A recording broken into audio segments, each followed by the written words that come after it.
স্বাধীন যে একটা সত্তা, তার যে একটা আনন্দ, এটা একটা টাইমের পর একটা মানুষের মধ্যে এসেই যায়। এবং সেটা প্রকাশ পাওয়ার যে বাধা, সেটা যদি অতিক্রম করা যায়, তাহলে সেই স্বাধীন সত্তাটা তুলে ধরে, যাকে আমাদের বলে স্বতন্ত্র বাদন। ধরুন আমি একটা তাল শিখলাম, সেই তালটা আমি কীর্তনে ব্যবহার করতে পারছি না। কেন? কীর্তনে সেই গানটা যদি গাওয়া হয়, তাহলে মানুষ শুনছে না, তাহলে কীর্তনিয়া সেই গানটা গাইতে পারবে না।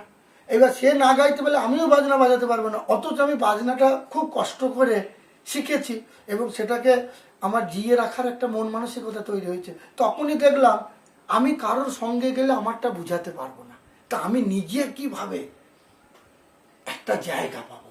তখন আমি লহরা শুরু করে দিলাম এবং প্রথম যে যা দিয়েছে তাতে থেকেই নিতে হয়েছে।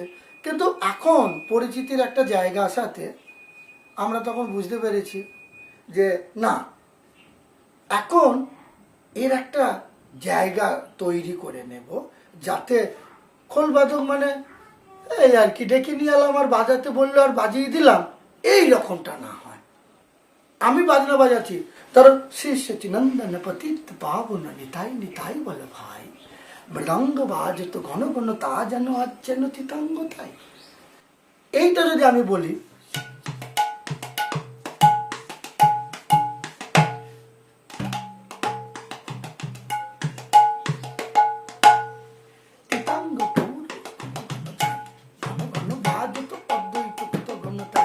নমস্কার অদ্বৈত ঘনতায়, নমস্কার অদ্বৈত ঘনতায়, নমস্কার। খোলে কয় কৃষ্ণ কথা, খোলে কয় কৃষ্ণ কথা। আবার রাধা কোথায়, গৌর নিতাই, বলো ভাই গৌর নিতাই।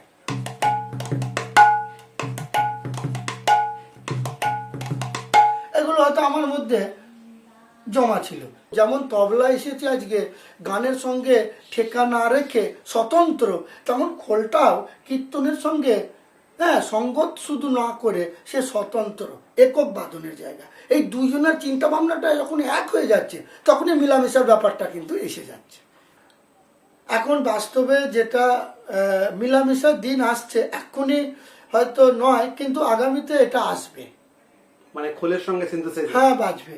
কারণ সিনথেসাইজারের মধ্যে কিছু আছে যেগুলো মানে কি বলবো, অ্যাকোস্টিকে সম্ভব নয়। যেমন আমি আমার ফিউশনই এটাকে ব্যবহার করছি। এবার আমি যখন দৃশ্যটা দেখাচ্ছি যে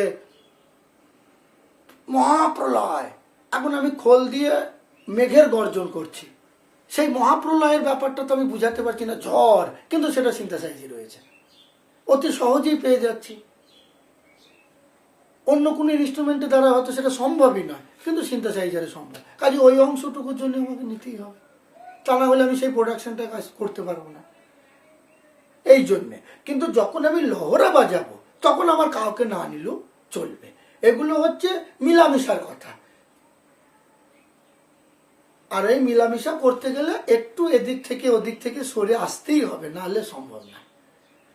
আর যদি স্বতন্ত্র করে মিলামিশা করতে হয়, তাহলে একদম দুইজনকেই টপ হতে হবে।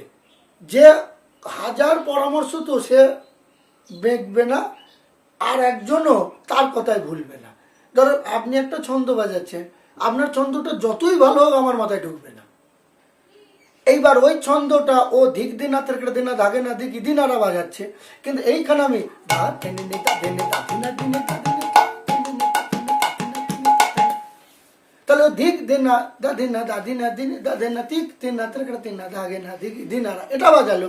এবার আমার যদি এইটা না জানা থাকতো, অলরেডি আমি ওইটা শুনি ওর মতোই বাজাতে পারতাম বা বাজাতে হতো, কিন্তু আমি জানি, সেই জন্য আমি ওইটা শুনবই না। ও ও উনার মতো বাজালো, কিন্তু আমি বাজাবো ধা দেনে নে দা দেনে দা দিনা দিনে দা দেনে দেনে দা দেনে দা দিনা দিনে তা তেনে নে তা তেনে তা তিনা তিনে তেনে তা তেনে তা তেনে তা তিনা তিনে তা তিনে। আমরা যে আধ্যাত্মিকতার সঙ্গে যুক্ত, এবং বৃন্দাবনে লীলা প্রসঙ্গ দিয়েও যদি আমরা আধ্যাত্মিকতাকে ভাবি, তাহলে বলছে রাধা হচ্ছে কে? যিনি আরাধনা করেন, অর্থাৎ সাধনা করেন, তিনিই রাধা। আর কৃষ্ণ মানে হচ্ছে যে প্রাপ্তি, ফল।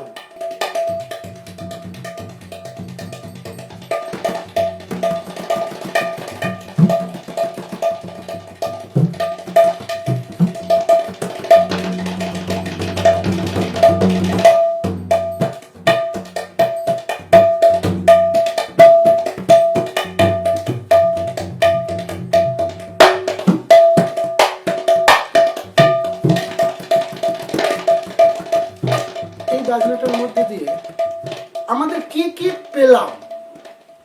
বাজনাটার মধ্যে দিয়ে প্রথম আমরা সাধনা করতে গেলাম, বাজনাটা বাজালাম, ঠিক সঙ্গে সঙ্গে কতগুলো লোক হাততালি দিয়ে দিল, বাহ, এই যে আনন্দ পেয়ে গেলাম। তাহলে এখানে কি হলো? আমি বাজনাটা বাজালাম আর সঙ্গে সঙ্গে কতগুলো লোক হাততালি দিয়ে দিল। তাহলে এই যে আনন্দের যোগ হয়ে গেল, এটাই রাস। তাহলে একই দেহের মধ্যে রাধা এবং কৃষ্ণ, সাধনা এবং ফল আমি উপলব্ধি করতে পারলাম, এবং এই বাজনাটা বাজা থেকে আমার একটা আনন্দ হলো। তাহলে আমি যেমন কষ্ট করছি, তেমন একটা আনন্দ, এনার্জিও আমাকে এই বাজনা দিচ্ছে, যে কারণে আমি এই বাজনাটার ঘাম ঝরাতে পারছি। তাহলে এই শরীরে যেমন এনার্জি দিচ্ছে, তেমনই পরিশ্রম করতে গিয়ে এনার্জি ব্যয়ও করছি। তাহলে এটা একটা ক্যাপিটাল। এইটাই হচ্ছে আধ্যাত্মিক শক্তি, যেটা বলছে জীবন্ত শক্তি, যে যার মধ্যে জীব আছে তার মধ্যে এই শক্তিটা বিরাজ করে।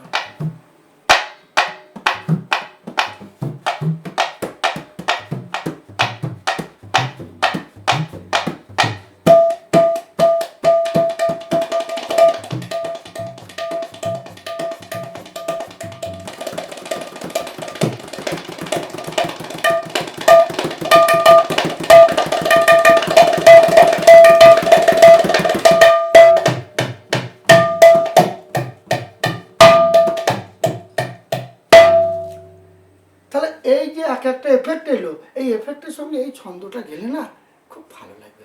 এই আশাতে আমরা দৌড়াতে, আলিয়ার পিছনে। আলিয়ার আলো ধরা যায় না, আমরাও ঈশ্বরকে ধরতে পারবো না, কিন্তু তার একটা ছায়াকে আমরা ফলো করে যাচ্ছি।